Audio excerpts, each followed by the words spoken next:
Unless something magical happens with the stock market and I get insanely wealthy enough to buy a Tesla Model 3 Performance, I plan on keeping my Tesla Model 3 Standard Range Plus for a very, very long time. And because of that, I have some future plans with my car that I want to share with you. Stay tuned.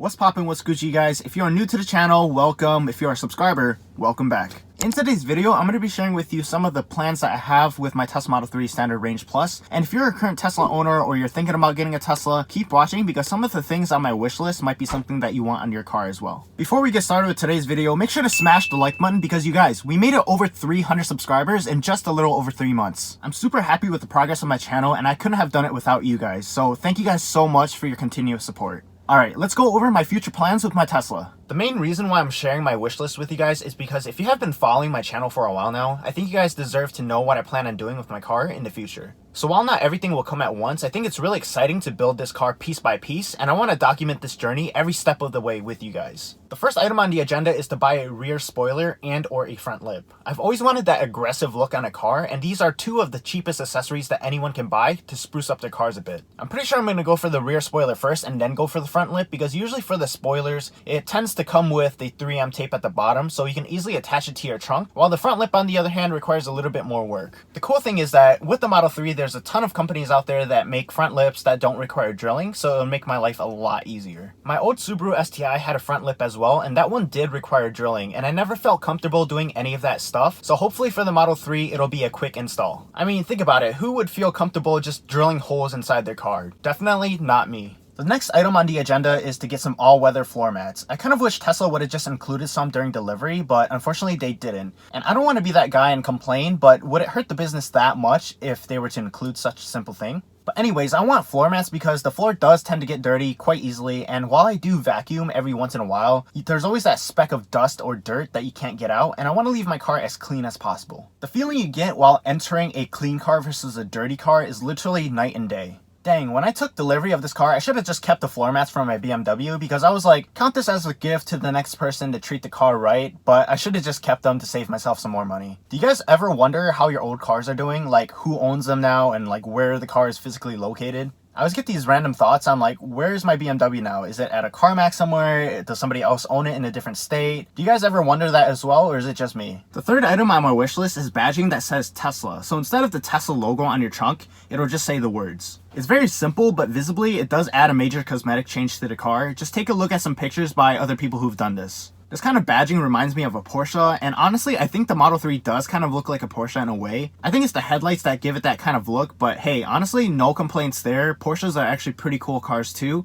and I've always wanted to test drive the GT3. What do you guys think? Does the Model 3 kind of look like a Porsche to you? Next up on the list are the performance pedals for the Tesla Model 3. Another simple accessory, yet it adds such a different cosmetic look to the car, especially from the driver's point of view. If you are a current Tesla Model 3 owner, your pedals probably look like this unless you have the Performance Model 3. So you know that the original pedals just kind of look plain and boring. Luckily, these aluminum pedals aren't that expensive, so I can probably order some soon. Alright, if you watched my previous video about the things that bother me about my Tesla Model 3, you probably know about this next one. It's wrapping the dashboard of my Tesla Model 3 or installing a carbon fiber piece to replace it. I'm not a big fan of the wood look at all, and honestly, I just don't think that it really matches well with the rest of the car. To me personally, it just seems like somebody grabbed a piece of wood and threw it on the dashboard and called it good. Just my opinion, but yeah, I'm hoping to replace this soon. I've heard that wrapping this piece is a little more complicated, so if you've personally done so yourself, please leave a comment down below sharing how your experience was and how did it look overall in the end. Now that I think about it, the first 5 items on my wish list really aren't that expensive altogether, and most of the things aren't that difficult to install, so maybe I'll just order them all soon and do an install video for you guys. Hit the like button and leave a comment if you would like to see a video on that stuff. Number 6 on my wish list is an automatic frunk or trunk. More emphasis on the trunk. The reason why I want an automatic trunk is because it does add an additional luxury feel to the car, and I've mentioned this in my other video as well. I'm not sure why Tesla decided not to include one in the first place. But I guess we can't have it all, so I'll get around to installing one in the future, and it could be a little fun DIY project, but I'm not exactly an expert on electric wiring, so we'll see how challenging it is. I've seen people get their installations through a third-party installer, but it's quite costly. Like, it's probably around $1,000 if not more, and given the the current economic crisis, that grand could come into play for bigger things. So I guess I'll just hold off on it, at least until I get the first 5 things checked off my wish list. The 7th item on my wish list is either lowering springs or air suspension for my Tesla Model 3. If you've ever sat in a car with air suspension, you should know how useful it is. And the first time I sat in a car with air suspension was in my friend's Tesla Model S P100D.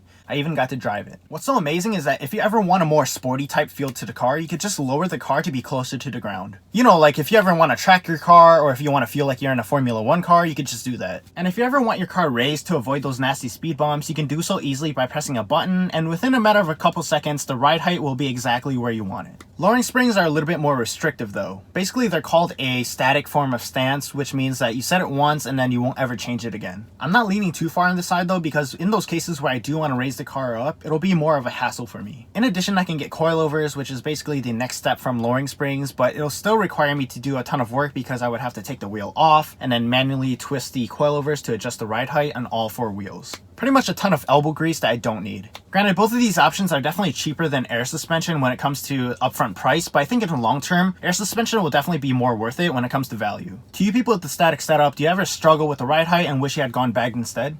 Alright, we got 3 more things on the list, and these things are getting expensive, like no joke. The 8th thing on my wish list is new shoes for the car, aka new wheels. I like the gunmetal color on the standard 18-inch wheels, but I would prefer a different design on the wheels. Wheels are another major cosmetic change to the car, and once they are replaced, it'll make a night and day difference. It will go from turning heads to breaking necks. You car people know what I'm talking about. But yeah, the reason why I want to lower my car before I buy new wheels is because the car might look a little funny without a bit of stance. The huge wheel gap would just make the car look silly, kind of like a monster truck. Not saying monster trucks look silly or anything, but I own a Tesla, not a monster truck, so that wheel gap has to go. Last but not least, I want the full self-driving package in my car. One of the biggest reasons people buy a Tesla in the first place is specifically for this full self-driving package. For those of you who aren't familiar with Teslas, this package does not automatically come with the car, but you can buy it online for a small fee of $7,000. One thing to note is that this software does not enable your car to 100% drive itself yet. Essentially, buyers are paying for the software updates that Tesla will release incrementally. So right now, I just have autopilot on my car, which enables my car to keep within a lane and accelerate or brake when necessary, and it's pretty cool as is already, but once Teslas are 100% full self-driving, it's absolutely going to change the world. I can already see the day that I wake up, get dressed, hop in my Tesla, and it'll automatically drive me to work. That's going to be one amazing day. The last item on my wish list is a vinyl wrap. I've seen so many vinyl wrap Tesla Model 3s on forums and here on YouTube, and every single time I'm just like, wow, that is one sick looking Tesla Model 3. The reason why a vinyl wrap is the last item on my wish list is because I honestly don't really have a sense of urgency to do it. Like, sure, it'd be cool, and if somebody offered to wrap my car for free, I'd be like, heck yeah, let's do it. But other than that, I actually really like the color white. My old BMW was Alpine white, and my current Tesla Model 3 is pearl white, as you can see from my videos. And something about the Stormtrooper look just really gets to me when it comes to the Tesla Model 3. And that's why I decided to do a full satin black chrome delete all around the car. Now, if you're wondering why I didn't do a chrome delete with carbon fiber instead, is because I think too much carbon fiber can be a bad thing. And I know it sounds kind of weird, but from my perspective, it'd just be overdone. So I plan to keep the outside of my car satin black as much as possible, and then keep the interior with carbon fiber. So yeah, going back to the dashboard, I think I'm just gonna wrap it with carbon fiber. I think it'd make the car look a lot more sleek. So there you have it, the top 10 things on my Tesla Model 3 wish list. Like I mentioned in my previous videos, the Model 3 is more or less a perfect car, but it's also a perfect project. And when you sandwich that together, you get a perfect project car. What I mean by that is the Tesla Model 3 is absolutely amazing from the moment you take it out of the oven, which in this case is the Tesla factory. But after you take delivery, the more customization you do to the car, the better it becomes, at least for yourself. Think about it this way, you can have a good cheeseburger with just a bun, patty, and cheese, but if you add lettuce, tomato, bacon, and all of your other favorite toppings, it just becomes better and better. Alright you guys, let me know down in the comments below were any of the things that I mentioned in your Tesla Model 3 wish list. If so, which one are you going to get first? In addition, if you liked today's video, make sure to hit that like button and also subscribe to the channel in case you want to see more Tesla content in the future. As always, thank you guys so much for watching, and I'll see you next time. Peace.